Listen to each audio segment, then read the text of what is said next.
Trevor Francis rarely has a need to feel sheepish when reflecting on his playing career. After all, when you've scored the winning goal in a European Cup final, earned more than 50 caps for your country and held the record transfer fee, there are plenty of positives to talk about. It is only when in the company of Rangers fans, then, that the man who became the first £1 million player when he signed for Nottingham Forest before scoring the goal that made them European champions, has cause to feel slightly awkward.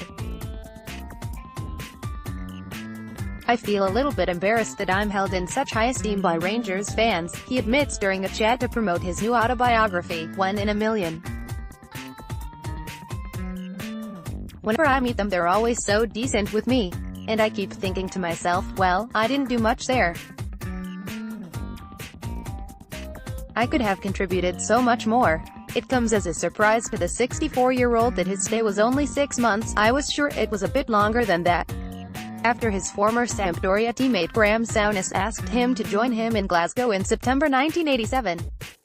Francis was used only sparingly but still chalked up a few memories that he recounts in the book, including scoring in the penalty shootout in the League Cup final win over Aberdeen and playing in the chaotic Old Firm game that led to 4 players appearing in court. He departed for QPR the following March, but that period in Scottish football still resonates with him. "It was too short but incredibly enjoyable," he adds. "I still have lovely memories of my time in Glasgow and I always will be a big follower of Rangers. I have such huge respect for Graeme. He's been such a good friend and always will be. But I still think I could have done so much more for Rangers than I was able to show. He brought me over primarily to play in Europe, but I felt I was underused and would have liked to have played more often. It wasn't all positive." The scourge of sectarianism visited Francis and his family, a culture shock to someone unaccustomed to the Glasgow way of life. In the book he writes about being put off buying a house in a development in Bothwell as it was for Catholics, and a young fan being scolded by his dad for asking for an autograph with a green pen. "I felt it was worthy of mention in the book. Things like that were a surprise to me, then I'm sure it will be a surprise to a lot of people who read it. I'm sure Scottish people might be thinking, why is he mentioning that, as it won't be new to them. But I was very surprised about all of the stuff at the time." Francis left Ibrox without winning a league title but can still claim to be one of the architects of Rangers' subsequent 9-in-a-row success. Souness had been appointed Ibrox manager while the pair were still together at Sampdoria and lent heavily on his friends' recommendations, including Terry Butcher and Chris Woods, as he looked to create a squad from scratch.